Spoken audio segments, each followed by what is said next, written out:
बिस्मिल्लाहिर्रहमानिर्रहीम। अस्सलाम वालेकुम नाज़रीन, आज के प्रोग्राम के साथ आपका मेज़बान मियां नवीद हाज़िर है।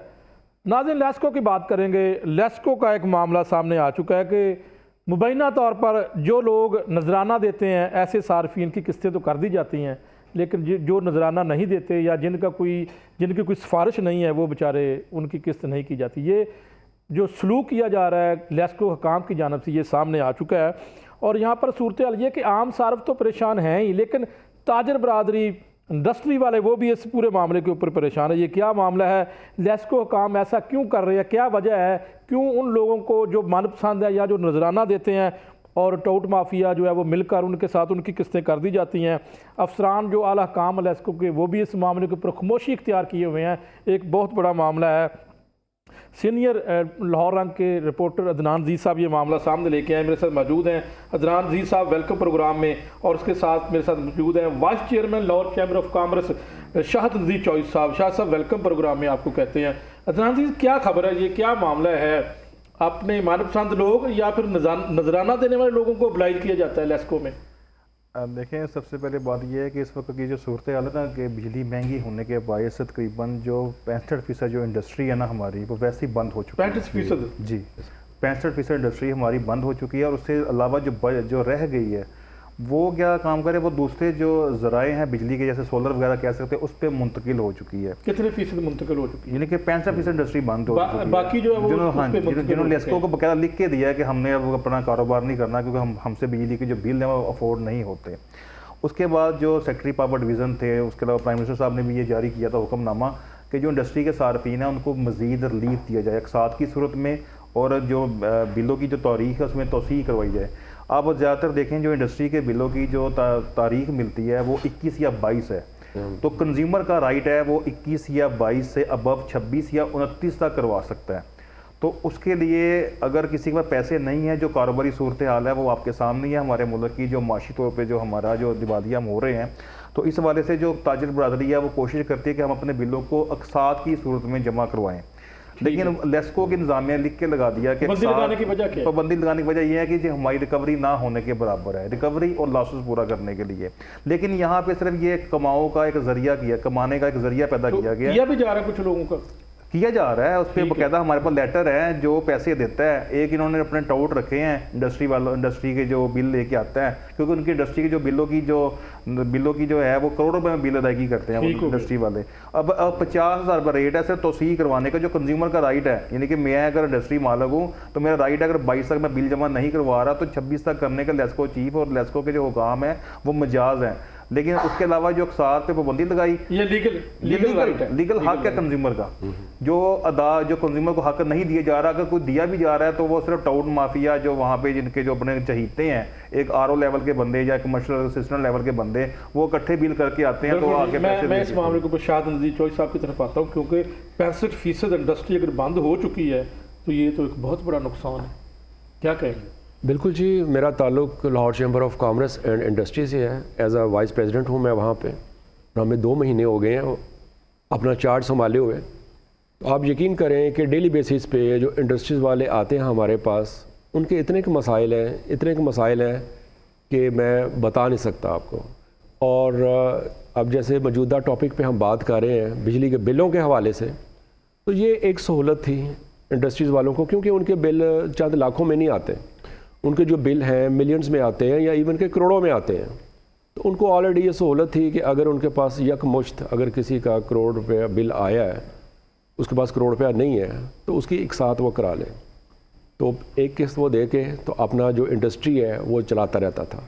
ठीक है। लेकिन अब जो है वो हुकूमत ने या लेस्को वालों ने उसको बंद कर दिया है, जिससे जो ताजर बरादरी है और ख़ासकर जो इंडस्ट्रीज़ है वो बहुत परेशान है। और जो हालात हैं इंडस्ट्रीज़ के वो हम सब के सामने है। मुशावरत हुई है हुकूमत के साथ, कोई बातचीत, कोई इस मामले के ऊपर? देखिए, यही तो एक अलमिया है कि कोई मशावरत नहीं करते, और जो भी उनको जिस वक्त भी समझ आता है वो कर जाते हैं।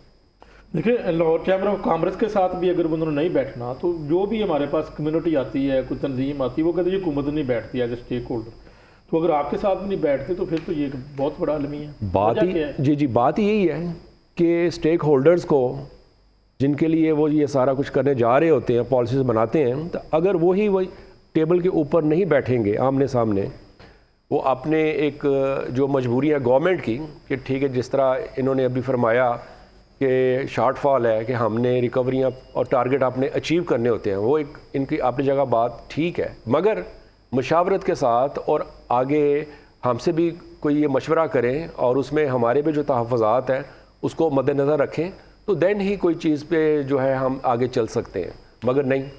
बिल्कुल। अच्छा अदनान जी, ये इंडस्ट्री तो रीढ़ की हड्डी है बिल्कुल। और आपकी मुआशी सूरत हाल बेहतर करने के लिए तो इंडस्ट्री जितनी हम इसको फैला सकते हैं या इसके ऊपर काम कर सकते हैं, ये तो हुकूमत क्या वजह है कि क्यों नहीं सोच रही? ये एक बहुत बड़ा अलमी है कि ये तो फिर आहिस्ता आहिस्ता जो है वो बड़ा मसला बन जाएगा और मज़ीद। देखिए मियां साहब, हुकूमत जो है वो सोच रही है, हुकूमत अहकामात जारी कर देती है, लेकिन सिस्टम ये है कि अगर एक इन्होंने दर बंद किया ना तो उन्होंने पैसे कमाने के 10 दर मज़ीद खोल दिए हैं। ये हुकूमत की जानिब से राइट है इनका, लेकिन दूसरी जानिब ये है कि इनकी ये जो इसमें आप ये कह सकते हैं जो वजारत तवानाई है ना, पानी व बिजली, वो अपनी यहाँ पे अपनी कमज़ोरी भी छुपा रहे हैं। अगर इनके लॉसेस पूरे नहीं हो रहे, अगर रिकवरी नहीं हो रही, तो ये बिजली चोरी रोके।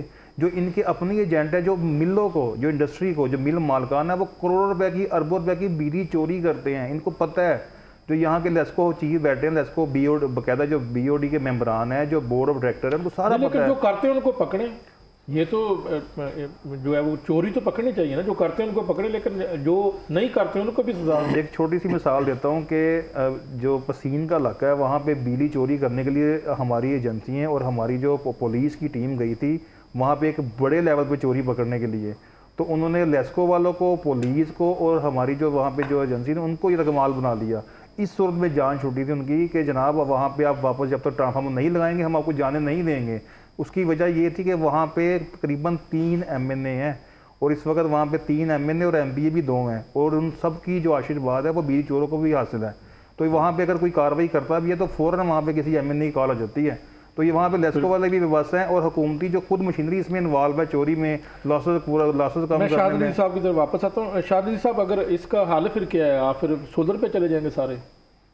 देखिए जी, जो सूरत हाल है वो तो यही है कि 65% जो इंडस्ट्री है वो ऑलरेडी बंद हो चुकी है गवर्नमेंट की गलत पॉलिसीज़ की वजह से, और 35% जो अभी चल रही है उसमें से भी मैं समझता हूँ कि जो 50% है वो सोलर पे चली गई है, और बाकी जो थोड़ी बहुत बच गई है तो आप देख लें कि लेस्को वाले किस तरह उनके साथ क्या बिहेव कर रहे हैं, क्या सलूक कर रहे हैं।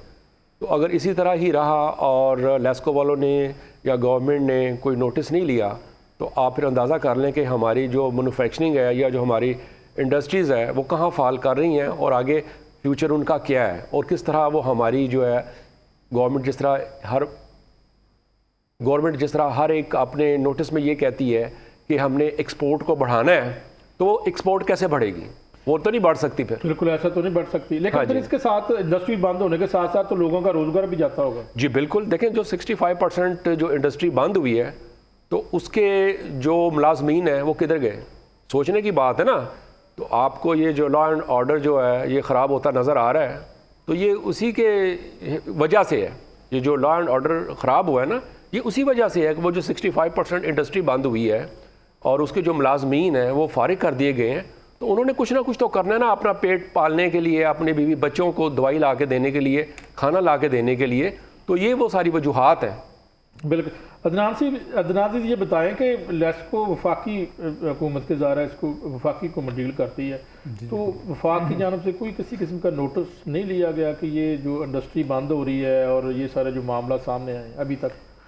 अगर आपने जो जैसे चोइस साहब ने कहा ना कि जो इंडस्ट्री है वो रीढ़ की हड्डी है, अगर आपने रीढ़ की हड्डी टूटते हुए देखनी है ना तो आप 21 या 22 को विज़िट कर रहे चोइस साहब भी चलो उसका लेस्को हेडक्वार्टर का, कि वहाँ पे जो इंडस्ट्री जो रीढ़ की हड्डी जो माशी तौर पे जो मजबूत करती है हमारे मुल्क को, वहाँ पे कैसे वो बिलबुला रहे होते हैं वहाँ पे अपनी इक़्तिसाद के लिए और अपने उसके लिए अपनी तारीख में तोसी के लिए।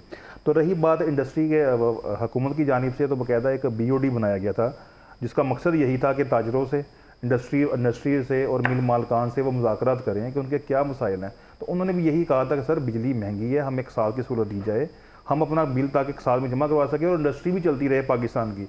एक तरफ तो बाहर से ये सरमायाकारी लेके आ रहे हैं, लेकिन जो दूसरी जाने अपनी इंडस्ट्री है उनका ये गला घोटी जा रहे हैं, उनका ये गला भी घोट रहे हैं ना साथ। तो ये मैं ये सिर्फ कहना चाह रहा हूँ कि कहाँ गए वो इनके BOD के मेम्बरान, कहाँ गए चेयरमैन BOD, कहाँ गए लेस्को चीफ। अभी जब हुकूमत ने नोटिस लेते हुए जब एक एजेंसी को कहा था, जो हमारी एक एजेंसी है FIA, उसका मैं नाम कौन कर देता हूँ, कि आपने इनकी बाकायदा चेक एंड बैलेंस करना है। जी जी। तो उसके बाद उनकी अपनी रिपोर्ट्स आ गई थी इस हवाले से कि यहाँ पे लेस्को के इतने अफसरान जो है वो करप्ट हैं, इतने अफसरान जो है वो इतने तकरीबन जो अरबों रुपए कमा चुके हैं और चोरी की मद में बिल जो लॉसेस के हवाले से।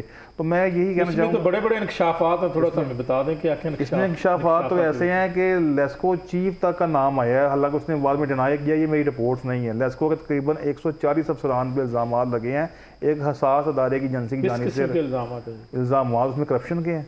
अच्छा, उसमें करप्शन के इल्ज़ाम हैं, कुछ फार्म हाउस के हवाले से इल्ज़ाम हैं, कुछ वीडियो बनाने के हवाले से इल्ज़ाम हैं, कोई लोगों से करोड़ रुपये लेके फीटर लगाने के इल्ज़ाम हैं। उसके ऊपर कोई नोटिस हुआ अभी तक? नोटिस उस पर ये हुआ कि प्राइम मिनिस्टर साहब ने नोटिस लेते हुए जो इंक्वायरी रिपोर्ट थी वो मार कर दी वफाकी वज़ीर दाखिला मोहसिन नकवी साहब को।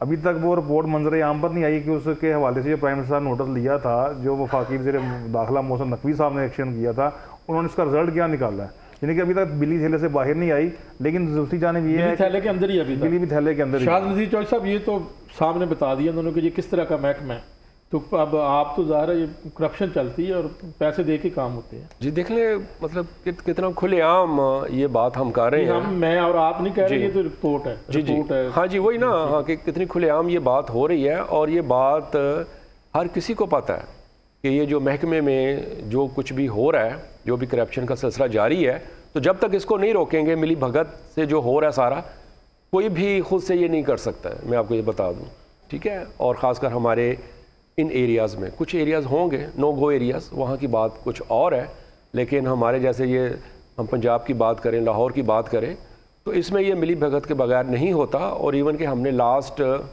चंद दिन पहले लेस्को चीफ को Lahore chamber of commerce and industry में बुलाया हुआ था, लेकिन वो तो सब अच्छा की आवाज़ देते हैं, सब ठीक है और बहुत अच्छा हो रहा है जी, ये हो रहा है वो हो रहा है, लेकिन इस चीज़ का जवाबदेह कौन है ये कोई तो रिपोर्ट आ गई तो अच्छा कैसे हो सकता है, आपके सामने ही है। जी बिल्कुल, हाँ जी, यही बात है कि कोई करप्शन की मामला सारे सामने आ चुके हैं अफसर। जी हाँ जी बिल्कुल। तो इसके ऊपर मैं समझता हूँ कि जो मुतल्लिका अदारे हैं उनको इसके ऊपर नोटिस लेना चाहिए। चैम्बर ऑफ कॉमर्स की इतनी स्ट्रॉन्ग तंजीम है, आप कोई आम लोग तो नहीं है, लेकिन आपकी बात भी अगर नहीं सुनी जाती तो फिर क्या कहा जा सकता है?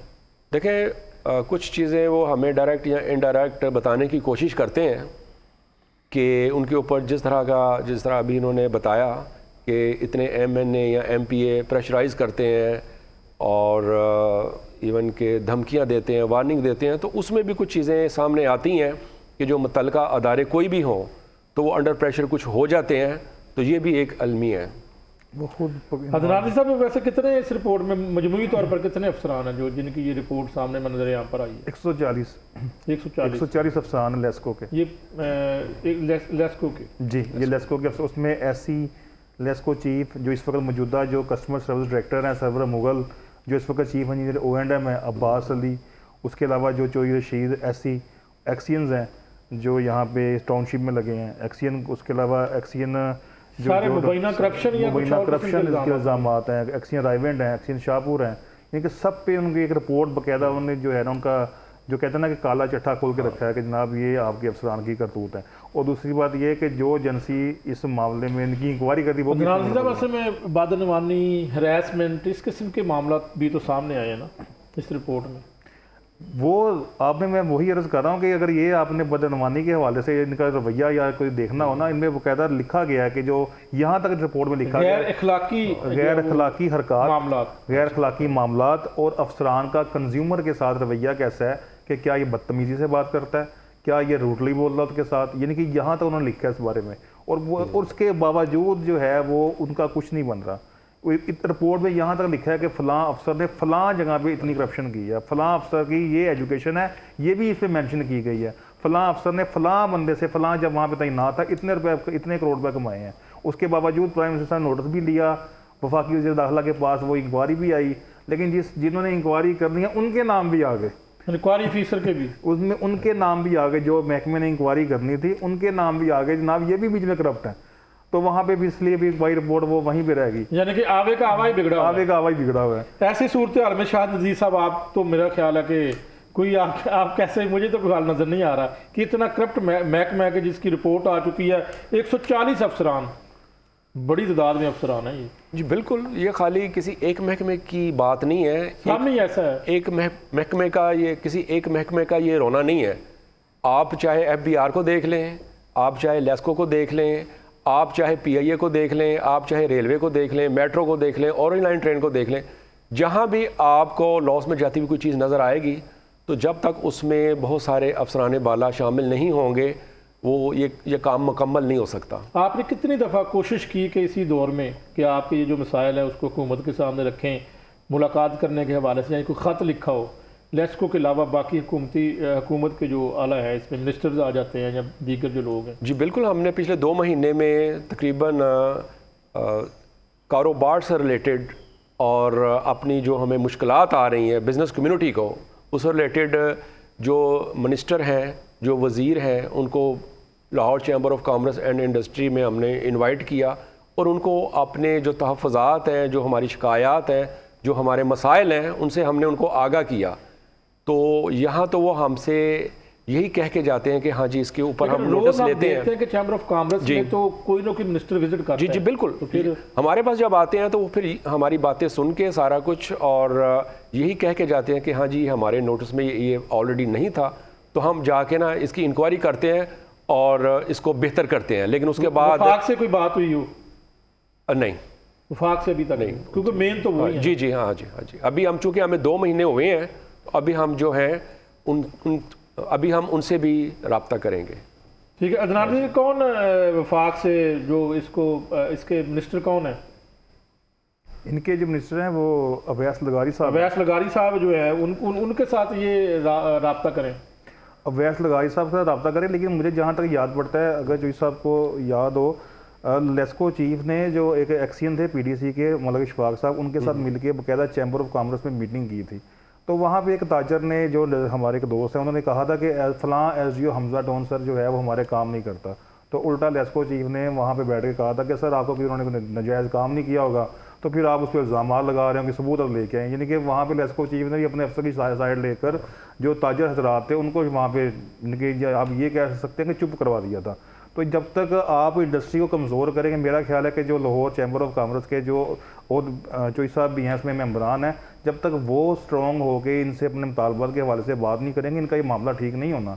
क्योंकि 21 और 22 को चोई साहब अगर चक्कर लगाएं लेस्को हेडक्वार्टर का, तो अगर खुद देखेंगे कि इनके ताजरों की वहाँ पे क्या हालत है, इनके जो मिल मालकान है वो कैसे बुलबुला रहे हैं, वो कैसे रो रहे हैं बैठ के अपने सिर्फ अकसाद के लिए और बिलों की तोसी के लिए। जब एक लेस्को चीफ आपके लाहौर चैम्बर ऑफ कॉमर्स में बैठकर आपको कह सकता है कि नहीं ये आप SGO को तेज नहीं, मैंने नहीं करना चेंज, आपको नाजायज़ काम नहीं किया होगा, आपका काम रहेगा मुझे बताएं, तो जब वो आपकी मुज़ाकरात करके तो तब भी वो आप लोगों की बात नहीं मानता, तो वो मसाइल फिर कैसे हल होंगे? तो इस वजह से जब तक इंडस्ट्री मालकान और जो ताजर हजरात हैं वो स्ट्रॉन्ग नहीं होंगे, तो आप समझते हैं कि चैम्बर ऑफ कॉमर्स की ये नाकामी है, अगर ये हुकूमत को इस बात पर नहीं लाते, जो इनके मसाइल हल करने के लिए वो सामने नहीं बैठते और अपनी बात नहीं बनवाते? हम जो ताजर बरादरी है वो किसको देखती है? चैम्बर ऑफ कॉमर्स को। तो चैम्बर ऑफ कॉमर्स ने नुमाइंदगी। शाह साहब से पूछते हैं, शाह साहब ये तो फिर आपकी भी नाकामी नज़र आती है कि आपकी तंजीम और चैम्बर ऑफ कॉमर्स और हुकूमत को आप बिल्कुल बावर कराना चाहिए, अगर नहीं आप करवा पाते तो फिर बिल्कुल देखें जी कि ये कोई मौजूदा कोई एक आध हफ्ते या महीने का मसला तो नहीं है। ठीक है, हमें अभी चैम्बर में आए अभी 2 महीने हुए हैं, हमने तो अभी सिस्टम को समझ रहे हैं। अभी तो पता नहीं रिकाउंटिंग भी शायद जी, रिकाउंटिंग भी अभी 4 दिन पहले हमें तो जो हारने वाला ग्रुप है वही जो है हमारी जान नहीं छोड़ रहा या उनको हम बर्दाश्त नहीं हो रहे। ठीक है, तो यही तो पाकिस्तान का मसला है कि अगर कोई एक जीत कर सीट पर आ जाता है तो जो हारने वाला है, मैं ना मानू वाला फार्मूला पाकिस्तान में हर जगह पे होता है, कोई भी इलेक्शन हो, कोई भी मार्केट हो, कोई भी जगह हो, तो वही हमारे साथ है। लेकिन उसके बावजूद भी मैंने आपको बताया ना कि हमने चंद दिन पहले लेस्को चीफ को बुलाया हुआ था और उनको हमने अपने तमाम तहफ़्फ़ुज़ात से आगाह भी किया।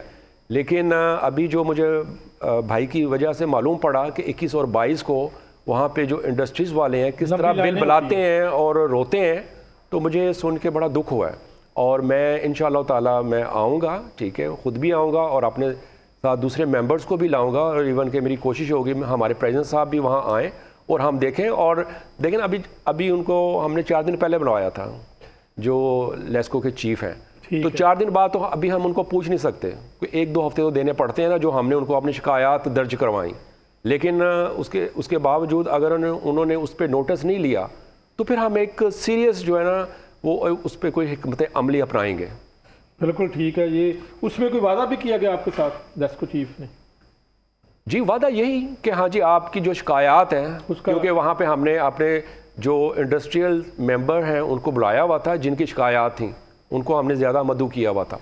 उन्होंने आके मुख्तलिफ, किसी को बिलिंग की प्रॉब्लम थी, किसी को अपने लाइनमैन से प्रॉब्लम थी, किसी को कोई जो मीटर ख़राब हो जाते हैं उससे प्रॉब्लम थी, किसी को जो ट्रांसफार्मर है उसकी मद में प्रॉब्लम थी कि वही बात कि जी जिसको आप लिफाफा दे देंगे उसका ट्रांसफार्मर लग जाएगा और जिसको आप नहीं देंगे उसको आप महीनों लटका दें। अब एक इंडस्ट्री है वो इस चीज़ का वेट तो नहीं कर सकती कि भाई 1 हफ़्ता या 2 हफ्ते वो ट्रांसफार्मर का या जो मीटर ख़राब हो गया उसका इंतज़ार करे। उसका एक दिन कीमती होता है, एक घंटा कीमती होता है। तो क्या होता है फिर कि उसको इंडस्ट्री वाले को, हमारे दोस्त को, हमारे ताजर भाई को, उसको कुछ ना कुछ उसको खुश करना पड़ता है, तो देन जाके उसके काम होते हैं। बिल्कुल जी, बहुत शुक्रिया। शाह नज़ीर चौधरी साहब vice president Lahore chamber of commerce हमारे साथ मौजूद थे। अदनान नज़ीर साहब सीनियर रिपोर्टर लाहौर रंग हमारे साथ मौजूद थे। और जो लेस्को के मामलात है और ख़ास तौर पर जो ताजर बरादरी, और ये बताया गया कि तकरीबन 65% इंडस्ट्री जो बंद हो चुकी है और ये कैसे मामला थे। नाज़रीन, ये सारा डिस्कस किया। और एक बड़ी खबर इसमें अदनान नज़ीर साहब ने बताया कि 140 लेस्को के जो अफसरान हैं वो मुबैना करप्शन, गैर अखलाकी हरकत और बहुत किस्म के संगीन इल्ज़ामात की रिपोर्ट सामने आ चुकी है। तो नाज़रीन, ब्रेक के बाद हम बात करेंगे लाहौर क्राइम रिपोर्टर्स एसोसिएशन की 9 मुंतखब बॉडी के साथ बात करेंगे। एक नई बॉडी मुंतखब हो चुकी है और 37 साल के बाद ये पहली मरतबा ऐसा हुआ कि एक ऐसी बॉडी जो मुतफ़िक़ा तौर पर इलेक्टेड हुई है, उनके साथ बात करेंगे। ब्रेक लेते हैं और ब्रेक के बाद दोबारा वापस आते हैं। वेलकम नाज़रीन, बात करेंगे क्राइम रिपोर्टर्स एसोसिएशन के हवाले से। और एक अच्छी बात यह है कि क्राइम रिपोर्टर्स एसोसिएशन पहली बार जो है वो ये बॉडी मार्ज़ वजूद में आई है। और इससे पहले मैं आपको बता चलूँ कि ऐसी बॉडी नहीं थी। 30 साल बाद ये क्राइम रिपोर्टर्स का इतिहाद सामने आया। अगर इस बॉडी की बात करें, इससे पहले जो है वो पंजाब असम्बली की जो रिपोर्टर्स एसोसिएशन है, प्रेस गैलरी, वो एक बॉडी है और वो भी प्रेस क्लब की जानब से जो है वो उसका बाकायदा तौर पर इलेक्शन होता है। लेकिन इस मरतबा अच्छी बात यह है कि क्राइम रिपोर्टर्स, एक बड़ी तादाद में क्राइम रिपोर्टर्स हैं और उनकी एक तंजीम बन चुकी है। बड़ा ज़बरदस्त मुकाबला हुआ और इस हवाले से मैं आज अपने जो गेस्ट हैं क्राइम रिपोर्टर्स एसोसिएशन के जो मुंतखब जो उम्मीदवार हैं उनको मैंने अपने इस प्रोग्राम में दावत दी है। सबसे पहले मैं तारुफ करवा दूँ, अली साइद साहब हैं, सीनियर क्राइम रिपोर्टर हैं, वो सदर की सीट पर जीते हैं। अली साइद साहब, वेलकम प्रोग्राम में आपको। और उसके साथ सीनियर नायब सदर के जो है वो सीट पर हमाद असलम साहब, एंकर पर्सन है, नहीं लाहौर रंग के और सीनियर क्राइम रिपोर्टर हैं। हमाद साहब, वेलकम प्रोग्राम में आपको। और मजाज शेख साहब, सीनियर क्राइम रिपोर्टर हैं, ये भी एंकर हैं और अपने चैनल से प्रोग्राम भी करते हैं। ये सेक्रेटरी की सीट पर इन्होंने विन किया है। तो अच्छी बात है कि ऐसी बॉडी जो है वो बन चुकी है जो क्राइम रिपोर्टर एसोसिएशन है। तमाम लोग एक प्लेटफॉर्म पर आ चुके हैं, तकरीबन 100 के करीब इनके जो है वो मेंबर्स हैं। तो सबसे पहले मैं सदर साहब की तरफ जाता हूँ, अली साइद साहब की तरफ से। अली भाई, बताएं कि क्राइम रिपोर्टर्स एसोसिएशन बन चुकी है, अब आप रिपोर्टर्स के लिए क्या करेंगे और इस तंजीम का आम पब्लिक के लिए क्या फ़ायदा होगा? नवीद भाई, बहुत शुक्रिया। एक तो आपने हमें यहाँ बुलाया और हमें वक्त दिया, आपका बहुत शुक्रिया। दूसरा, अल्लाह ताला का करम है कि क्राइम रिपोर्टर्स एसोसिएशन जो है वो बन चुकी है। पिछले 30-35 सालों से जब से प्रेस क्लब बना है, कई दफ़ा काविशें हुई लेकिन वो काविशें पाया तकमील तक नहीं पहुँच सकी। उसमें मुख्तलिफ वजूहात सामने आ जाती थी। अब हमारे सीनियर्स ने एक कोशिश की और तकरीबन 25 दिन पहले ये चीज़ें आपस में डिस्कस हुई और प्रेस क्लब के सदर अरशद अंसारी साहब के साथ बात हुई। तो उन्होंने कहा जी ये सबसे अच्छा प्लेटफार्म है कि आप प्रेस क्लब से जो है ये सारी चीज़ें लेके आएँ। तो जब ये काम शुरू हुआ तो 1-2 दफ़ा हमारी कश्ती जो थी वो हिली, लेकिन वो अल्लाह ने करम किया, ये सारे मामला बड़ी अच्छे तरीके से, ऐसे तरीके से पाए तकमील तक पहुँचे। आपका उस दिन विज़िट नहीं हुआ, वहाँ पे बहुत सारे लोग थे, बल्कि लोग कह रहे थे कि ऐसा जो है वो टर्न आउट नहीं हुआ कभी, ऐसा पोलिंग का अमल हमने पहले कभी नहीं देखा। बहुत अच्छा माहौल था, क्लब के बहुत सारे मेम्बरान भी मौजूद थे, लेकिन जो स्पोर्ट्समैन स्पिरिट का मुजाहरा किया है क्राइम रिपोर्टर्स ने, वो जबरदस्त। मैंने पहले कभी नहीं देखा। किसी एक जगह पे भी एक दूसरे के खिलाफ नारेबाजी नहीं हुई। जितने हमने अपनी इलेक्शन में वो कैंपेन की है, उसमें जितने खाने हुए हैं तमाम के तमाम रिपोर्टर्स को, तमाम उम्मीदवारान को मदऊ किया गया है। उसमें यह नहीं हुआ कि अली साई ने खाना किया। आपके जो मुखालिफ ग्रुप था उन्होंने भी तस्लीम किया इस इलेक्शन को? नहीं, बिल्कुल तस्लीम किया। वो तो देखें, इलेक्शन कमीशन जो था वो सब पता लगा बड़ा सख्त मुकाबला था। कितने वोटों से आप जीते हैं? एक वोट से मैं एक जीता वोट हूं। से बहुत सख्त टफ बहुत मुकाबला सख्त था। मुकाबला था और बिल्कुल मुझे ये पहले उम्मीद नहीं थी। मैं आपको सच्ची बात बताऊं, मुझे शेख साहब भी बैठे हैं, हमाद असलम साहब भी बैठे हैं। पहले तो कोई 4-5 दिन जब हमने कैंपेन शुरू की तो मुझे लगता था कि इलेक्शन हमारे लिए आसान है। मेरी अपनी फीलिंग्स हैं, बाकी सबका एक अपना अपना तजिया होता है। तो मुझे लगता था कि मेरी जीत जो है वो आसानी से होगी, लेकिन ज़ाहिर है फिर फराज साहब, अहमद फराज साहब ने बहुत मेहनत की, उनके साथियों ने बड़ी मेहनत की, हमाद साहब ने बड़ी मेहनत की, शेख साहब ने बड़ी मेहनत की, हम सब ने कोशिश की। तो जो इलेक्शन का टेम्पो है आखिरी 2 दिन, आपकी सोच है कि कितना प्रेशर था अहमद फराज साहब पे भी और मुझ पे भी, और हर बंदा मेरे कान में यही कहता था कि बड़ा नेक टू नेक मुकाबला। लेकिन अब आपके ऊपर भारी जिम्मेदारी भी है, क्योंकि आप डिलीवर भी करना है। ज़ाहिर है सारा एसोसिएशन बनी है और पहली दफ़ा बनी है। जिस तरह का हमने इनको प्लेटफॉर्म देना है, जिस तरह का हमने इनको एक रास्ता देना है, उसी पे फिर आइंदा एसोसिएशन ने चलना है। तो कोशिश तो हमारी ये है कि जो मैक्सिमम है वो हम कर सकें, ताकि हमारे जो क्राइम रिपोर्टर्स हैं और दीगर जितने भी रिपोर्टर्स हैं हमारे प्रेस क्लब से जुड़े हुए और जिनकी मेंबरशिप है या दीगर जिनके भी मेंबरशिप नहीं है, नॉन मेंबर्स हैं, उन सब के लिए ये एसोसिएशन मौजूद होगी। बिल्कुल कोई भी बिल्कुल मसला ठीक है। होगा तो हम हल मैं करेंगे। मैं जो है वापस आपकी तरफ आता हूँ। मैं मजाज शेख साहब से बात करना चाहता हूँ। मजाज साहब, अच्छी बात है आपकी क्राइम रिपोर्टर एसोसिएशन बन गई है, आप मुंतखब हो चुके हैं, लेकिन होता ये कि 2-2, 3-3 तंजीमें बन जाती हैं। मुख्तलिफ बीट्स की अगर बात करें तो यहाँ पर आप ये समझते हैं कि क्राइम रिपोर्टर एसोसिएशन बन गई है और हमेशा यहाँ पर मुकाबला होगा, तंजीम एक रहेगी? अच्छा मियाँ साहब, इसमें 2 चीज़ें बड़ी अहम है कि लाहौर प्रेस क्लब के प्लेटफॉर्म पे ये कोई भी रिपोर्टर्स, किसी भी बीट के रिपोर्टर्स की पहली तंजीम बनी है, जिसमें लाहौर क्राइम रिपोर्टर एसोसिएशन सैर फहरिस्त है, पहली ये तंजीम है। और इसके लिए जो कोशिश की गई वो सबसे पहले यही थी जो आपने सवाल किया कि अक्सर ये होता है कि जो जीतने वाले होते हैं वो तो तंजीम बना लेते हैं, फिर जो नाराज़ दोस्त होते हैं या जिनकी जीत नसीब में नहीं होती है वो एक दूसरी तंजीम बना लेते हैं। तो इसको रवायत को ख़त्म करने के लिए हमने सबसे पहले जो जनरल कौंसिल का एक इजलास हुआ उसमें ये तय पाया था, जिसमें लाहौर प्रेस क्लब के सदर अशर अंसारी साहब भी थे और चीफ इलेक्शन कमीशन मियाँ आबिद साहब भी थे, और तमाम दोस्त जो 99 हमारे मेंबर्स इस वक्त हैं एसोसिएशन के, वो भी उनमें से भी काफ़ी लोग थे। तो ये तय पाया था कि अगर कोई एसोसिएशन दूसरी बनाएगा या बनाने की कोशिश करेगा तो लाहौर प्रेस क्लब की मेंबरशिप जो है उसकी कैंसिल कर दी जाएगी। ज़बरदस्त। और दूसरी बात यह है कि बॉडी ज़ाहिर है जब नहीं बनती है, आपने जिक्र किया स्टार्ट में कि 30 साल लगे। 30 साल हमने तो कोशिश नहीं की, हमसे पहले जो लोग थे उन्होंने कोशिश की, कुछ बनती भी नहीं, लेकिन एक प्लेटफार्म पे इकट्ठे नहीं हो सके। जिस तरह साई साहब ने, सदर जो हैं, इन्होंने कहा कि आप वहाँ पे लाहौर प्रेस क्लब में अगर आते तो आपको बिल्कुल ऐसा ही लगना था कि लाहौर प्रेस क्लब का सदर, दीगर तंजीमों के लोग वहाँ पे इलेक्शन में मौजूद थे, और बिल्कुल ऐसे ही लग रहा था कि जैसे लाहौर प्रेस क्लब का इलेक्शन हो रहा है। और क्राइम रिपोर्टर किसी भी इदारे में काम करता हो तो थोड़ी सी उसकी वर्थ क्राइम रिपोर्टर की ज़्यादा होती है, रीढ़ की हड्डी उसको कहा जाता है। तो तमाम लोग सपोर्ट के लिए, वोट के लिए वहाँ पे भी आए थे।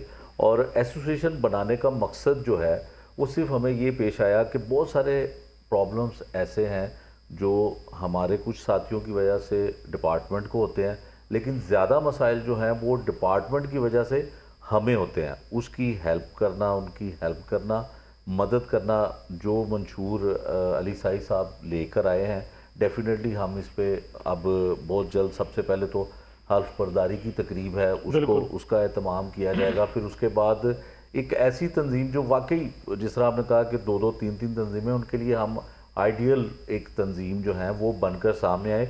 और हमारा इलेक्शन से पहले भी एक ही नारा था कि हम सब एक हैं, और इलेक्शन के बाद हम भी एक ही नारा लगाते हैं कि हम सब एक है। तो डेफिनेटली हम सब एक होकर इसको आगे लेके चलें। जाशिक साहब, यहाँ पर एक सवाल है कि जिस क्राइम रिपोर्टर के ऊपर पाबंदी लगा दी जाती है कि वो थाने में नहीं जा सकता, किसी जो है वो दफ्तर में मिल जा सकता है। ये वाहद एग्जाम्पल आपके बीट की है, बाकी बीटों की अगर बात करें तो वहाँ पर इस तरह का एक सिलसिला नहीं है। तो फ्यूचर में इसको आप कैसे देखेंगे कि अगर किसी मेंबर के ऊपर बिला वजह और बगैर किसी वजह के पाबंदी लगा दी जाती है कि आप वहाँ पे नहीं जा सकते, ये तो एक इंसल्ट है पूरी कम्युनिटी की। देखिए, इसमें मैं ज़ाती तौर पे ये समझता हूँ कि इसको तंजीम को बनाने में, क्योंकि 2-3 नाम ऐसे हैं जिसमें आसिफ चौधरी साहब थे, मुशर्रफ शाह साहब थे, बिलखुसूस मियाँ रऊफ़ भी थे हमारे साथ, और यूनुस बाट साहब भी थे। इस तरह के बहुत सारे लोग थे जिन्होंने ये यूनियन का आगाज़ किया। तो उसमें सबसे पहला नुक्ता यही था जिसका आप जिक्र कर रहे हैं कि हमारा एक ना होना, हमारी ताकत ना होना। जो ताकतवर लोग हैं वो इसका इस्तेमाल करते थे कि फ़लाने ने हमारे ख़िलाफ़ ख़बर दी है तो इसको बैन कर दें, तो उनको कोई पूछने वाला नहीं था।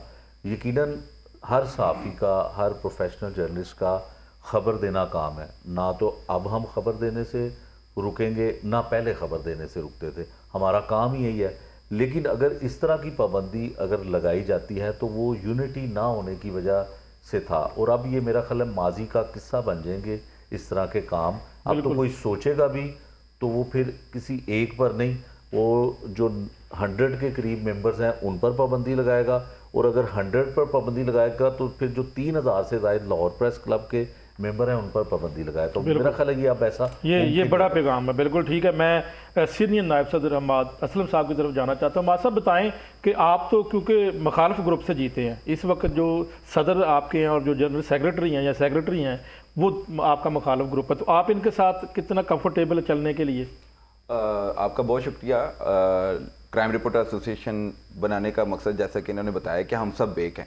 इलेक्शन से पहले ग्रुप थे, दोस्तियां भी थीं, लेकिन दोस्तों को साइड पे रख के दोस्तों की मदद से ही ये फिर इलेक्शन कंडक्ट करवाया गया। इलेक्शन में पोलिंग का अमल हुआ, फिर बाद में मुंतखब हुए, और अल्हम्दुलिल्लाह अल्लाह ताला ने बड़ी कामयाबी से नवाजा। तो अब हम मिलके काम करेंगे।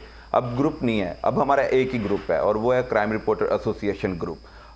सदर चाहे जिस भी ग्रुप से हैं, जनरल सेक्रेटरी जिस भी ग्रुप से हैं, मैं किसी भी ग्रुप से हूँ, इन्होंने बड़ी अच्छी बात की है कि हम एक हैं। तो हम आइंदा के जो लायामल होगा वो भी यही होगा कि जो ये बात यहाँ पे कर रहे हैं इसी नज़रिए को आगे लेकर चला जाए, और किसी के हवाले से लेग पुलिंग ना हो। हर सीनियर जूनियर सब एक समझे जाएं, हर एक की इज्जत अपनी इज्जत समझी जाए। तो जब तक हम एक दूसरे को इज्जत नहीं देंगे तो फिर हम एक नहीं हो सकते। तो मुझे बड़ी अच्छी बात लगी मुजाहिद शेख साहब की कि हम मिलके काम करेंगे, और हम सब एक का नारा लगाया है। इससे पहले सदर साहब भी बात कर रहे थे कि वो बहुत अच्छी राय रखते हैं, और मुझे उम्मीद है कि जो ये बातें कर रहे हैं इस पर पूरा भी उतरेंगे।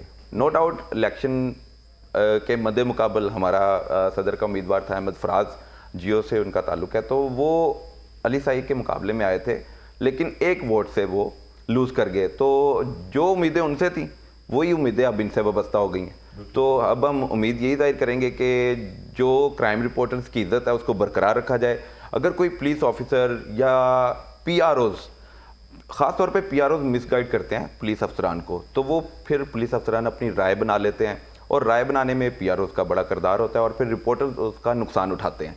तो अब हम एक होकर किसी भी रिपोर्टर की कोई तजलील हो रही है, तज़हीक हो रही है, किसी की एंट्री बंद कर दी जाती है, अगर वो अपनी साफ़ी जिम्मेदारी अदा कर रहा है तो वो तो अपना काम कर रहा है। बिल्कुल, आप भी अपना काम कर रहे हैं। बिल्कुल। हमाद साहब की बात में थोड़ी सेकंड करूँगा, सॉरी मैं इनको इसमें इंटरप्ट कर रहा हूँ। एक तो हम सब एक हैं, इसमें तो कोई शक ही नहीं। वो जो ग्रुपिंग थी, ज़ाहिर है उसके बगैर इलेक्शन हो नहीं सकता। हमें पता लगा था कि क्राइम रिपोर्टर के कई ग्रुप हैं। नहीं नहीं नहीं नहीं पहले कोई हर क्राइम रिपोर्टर ही एक बड़ा रिपोर्टर होता है। लोग थे। नवीद साहब, इसमें मैं ये समझता हूँ कि अली साई का ख्याल मुझसे मिलता है, और अब जो है मेरा ख्याल वो मेरा फराज साहब से बिल्कुल बड़े भाइयों वाला है। वो तो डेली मेरी उनकी मुलाकात रहती है, मेरे घर के बिल्कुल साथ उनका ऑफिस है, हफ्ते में 1-2 दफ़ा ज़रूर मुलाकात हो जाती है। उनसे बड़ा प्यार है, बिल्कुल बड़े भाइयों की तरह। वो हमें गाइड भी करेंगे। बात यह है, जब इलेक्शन में हम सारे, कोई ग्रुप नहीं था, हम सारे इंडिपेंडेंट थे, लेकिन चूँकि पता है जब अब मुकाबला होता है तो कोई ना कोई ऐसी फ़ज़ा बनती है, बिल्कुल तो लोग आमने सामने होते हैं। तो दूसरी बात रही जो पुलिस अफसरान के रवैये की है, तज़हीक की है। हमाद इसमें बहुत बुरी तरह गुजरे हैं। हमाद को 2-3 लोगों ने, हमाद ने कोई ऐसा काम नहीं किया। शेख साहब का तो एक और किस्सा था, उसमें तो बहुत हाई हैंडेडनेस हुई और बड़ा अनफॉर्चुनेट था जो भी हुआ। लेकिन हमाद साहब के साथ जो हुआ वो बिल्कुल वो पाबंदी लगाई गई कि वो दफ्तर में नहीं आ सकते थे, पहले डीआईजी ऑपरेशन के दफ्तर में, फिर सीसीपी पहले जो पुराने डीआईजी पहले ऑपरेशन डीआईजी ऑपरेशन हर दौर में पाबंदी लगती तो रही वो है। बात यह है कि जो बंदा खबर देगा आप उस पर पाबंदी लगा के कैसे रोक सकते हैं? खबर किसी सूरत में नहीं रुकनी चाहिए और रुकती भी नहीं, ये हो ही नहीं सकता कि कोई खबर रुक जाए। एक चीज़ है कि अगर हमाद का किसी अफसर के साथ अच्छा तल्लक है तो वो कोशिश करता है, ये बिल्कुल ओपन सीक्रेट है कि चलें इसको थोड़ा ओबलाइज कर लें, लेकिन उसके अल्फाज चेंज कर देता है, खबर नहीं रुकती। बिल्कुल ठीक है साहिब साहब, यहाँ पर मैं ब्रेक ले लूँ और वापस आते हैं, फिर आपसे मज़ीद बात करते हैं। नाज़रीन ब्रेक लेते हैं और ब्रेक के बाद वापस आते हैं।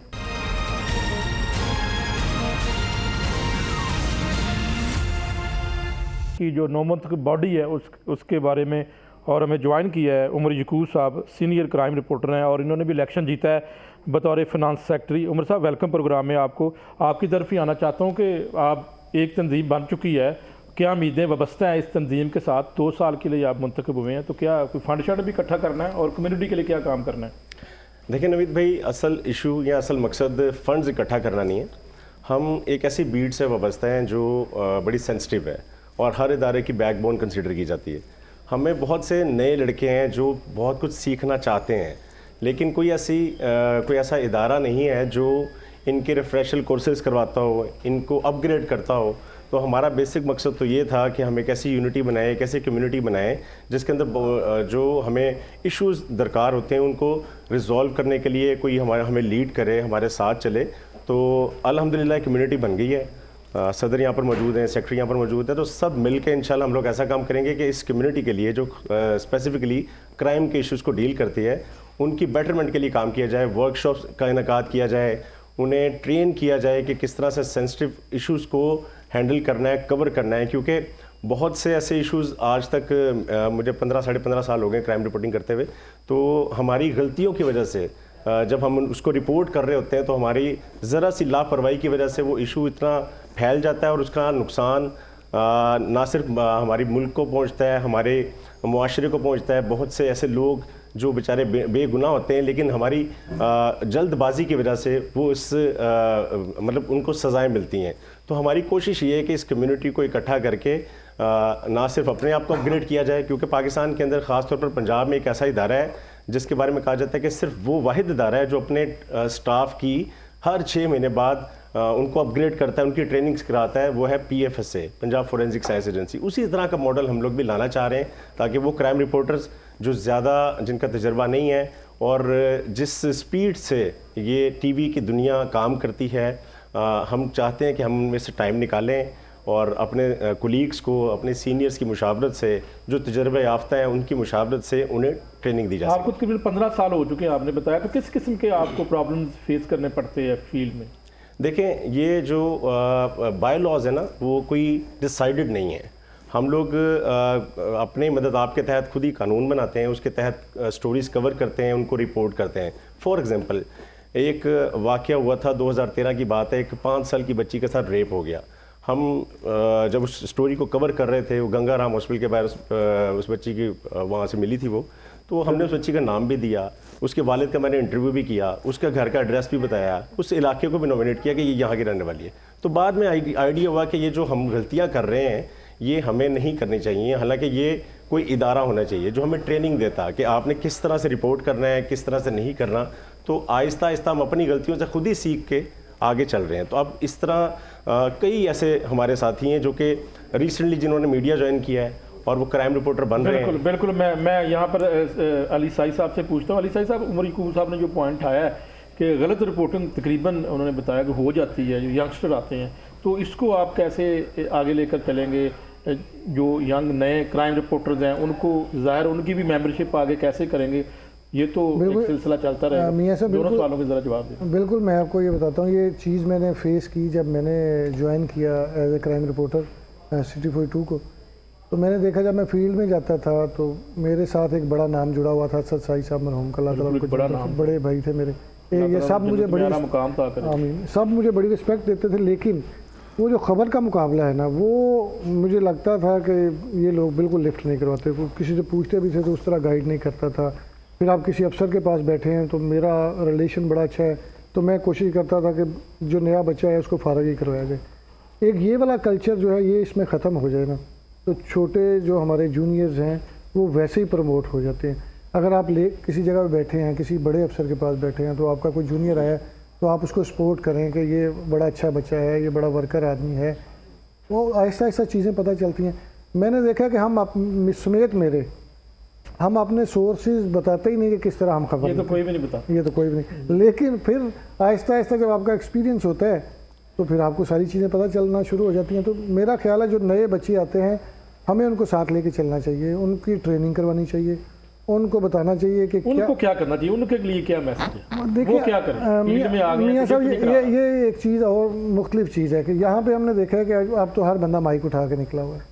सबसे ज़्यादा जो जर्नलिज्म का बेड़ा गर्क किया है वो वाले लोग हैं जिन्होंने अपना माइक बनाया हुआ है। एक दिन मैं एक वर्कशॉप पे खड़ा था, गाड़ी ठीक करवा रहा था, तो वर्कशॉप का एक मैकेनिक आया, अब लिटरली मैं इसमें एक लफ्ज़ की भी झूठ नहीं बोलूँगा, तो वो उनका एक मुलाज़िम आया, उन्होंने कहा उसको बुलाएं, उसको पता है। जैसे ही वो आया उसने गाड़ी चेक की तो मैंने उसके बाइक पे खड़ा तो आगे माइक रखा हुआ था।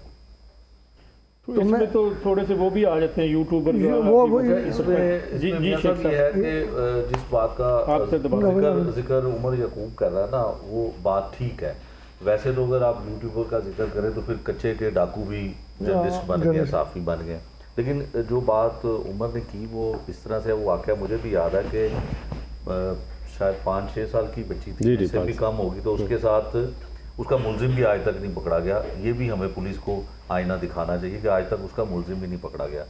लेकिन किसी भी बच्ची का उसके साथ रेप होता है, ज़ाहिर है वो बच्ची भी ज़िंदा, अभी भी ज़िंदा है, तो उसका नाम देना और उसकी तस्वीर देना, उसकी फैमिली का जिक्र करना, ये उसके ख़िलाफ़ है। लेकिन उसके बाद फिर पैमरा ने कुछ कवानीन में तरमीम की और अब किसी के साथ रेप हो तो आप नहीं, एक और चीज़ इसमें आ जाती है, उसका नाम नहीं ये जो आप आप दे सकते। मोटरवे वाला केस था तो उसमें देखेंगे, लेकिन कुछ चीज़ें ऐसी हैं जो मैं थोड़ा सा अपने एक लिहाज से एक्सप्लेन करता हूँ कि हमारे लोगों को ये एजुकेट होना चाहिए कि जैसे कोई मजहबी इशू बन जाते हैं बाज़ दफ़ा, ऐसे ख़ासकर कोई ऐसे वाक़यात हो जाते हैं, तो उसमें हमें बड़ी ज़िम्मेदारी का एहसास होना चाहिए नए आने वाले लोगों के लिए। उनके लिए वर्कशॉप हो सकती हैं। पैमरा का और हर टेलीविज़न का और हर अखबार का जो है वो एक SOPs तो हैं, ज़ाहिर है हम ख़बर फाइल करते हैं, उसको 3-4 जगह पे चेक किया जाता है, उसके बाद वो ख़बर ऑन एयर होती है। लेकिन उससे पहले बात ये ठीक है कि हम ऐसे लोगों को ऐसी ट्रेनिंग करें कि जिनको नहीं पता। अगर मुझे पता है कि हमें किसी बच्ची के साथ ब्लड हम नहीं स्क्रीन पे दिखा सकते, डेड बॉडी हम नहीं दिखा सकते, ब्लर करके आपको चलाना पड़ती है, वो कुछ SOPs बन भी गए हैं, पैमरा की तरफ से बन गए हैं, तो वो हमें ही जो है इनको एजुकेट करने की ज़रूरत है। और ये होगा डेफिनेटली, नौजवान क़यादत अब आई है और इनकी ज़िम्मेदारी भी है और अपने आने वाले जूनियर्स को ये चीज़ें सिखाए।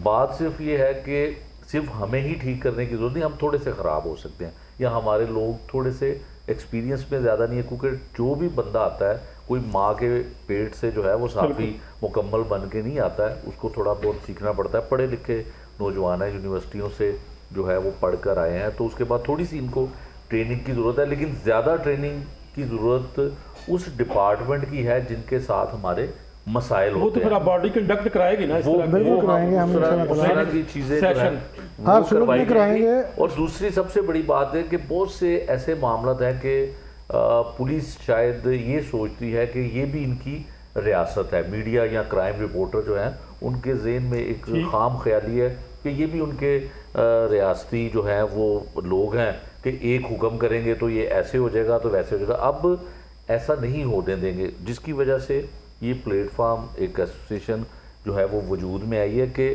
हम नहीं चाहते हैं कि कोई हम में से गलत काम करे तो हम उसको सपोर्ट करें। जो प्रोफेशनल, ये भी इत्तेसाब होगा, ये भी इत्तेसाब होना होगा। चाहिए, जो प्रोफेशनल होना चाहिए सर। इन्हीं लोगों की वजह से तो आपके सारा नाम खराब होता है बिल्कुल ना। ठीक है। मैं यहाँ पर जो है वो टाइम भी कम है, उमर यकूब साहब को थोड़ा टाइम देना चाहता हूँ और इख्तिताम के ऊपर आप क्या कहना चाहते हैं? देखिए मियाँ साहब, इस एसोसिएशन का बेसिक मकसद जैसे मैंने आपको बताया कि एक तो नौजवानों की तरबियत करना, वर्कशॉप्स का इनेकाद करना, फिर कोई भी डिपार्टमेंट है ना वो अपने से मुतल्लिक कोई भी खबर को लीक होने से रोकने के लिए हर हद तक जाता है। बिल्कुल ऐसा ही है। और उसके लिए वो खुद ही कानून बना लेते हैं और हमें फिर फेस करना पड़ता है। अक्सर मतलब कुछ अर्से पहले की बात है, अचानक एक नोटिफिकेशन जारी होता है कि जी मीडिया पर्सन थानों के अंदर नहीं जाएंगे, कैमरा नहीं जाएगा। हमने कहा वजह क्या है? आईजी से मुलाकात हुई, आईजी से सीधी तरह बात की, हमने कहा इशू क्या बना है? नहीं जी वो जाके अंदर खुद ही जो कोई भी वीडियो बना लेते हैं। हमने कहा इसका मतलब अंदर कोई इलीगल एक्टिविटी चल रही है जो आप परेशान हैं। तो इस तरह के कई केसेस इससे पहले भी आ चुके थे जिन पर हमने उनसे बातचीत की, लेकिन फर्द वाहिद के तौर पर जाके बात की। जब हमारी एसोसिएशन होगी, वो तो स्टांस तंजीम के लेगी, प्लेटफॉर्म से तो बात फिर बहुत सी चीज़ें जो कि इस तरह के इशूज़ आएंगे। बिल्कुल साहब, बहुत शुक्रिया आपका। मुजाहिद शेख साहब आपका भी बहुत शुक्रिया, और अली साई साहब आपका बहुत शुक्रिया, और हमारे साथ मौजूद थे शेख अहमद असलम साहब, उनका भी बहुत शुक्रिया। नाज़रीन, क्राइम रिपोर्टर एसोसिएशन बन चुकी है, 2 साल का टाइम है। देखते हैं बॉडी रिपोर्टर्स के लिए क्या करती है, कम्युनिटी के लिए क्या करती है, और आम वाम का क्या फ़ायदा होगा। तो आज के प्रोग्राम में इजाज़त चाहता हूँ। इंशाल्लाह कल फिर हाज़िर होंगे, तब तक के लिए अल्लाह हाफ़िज़।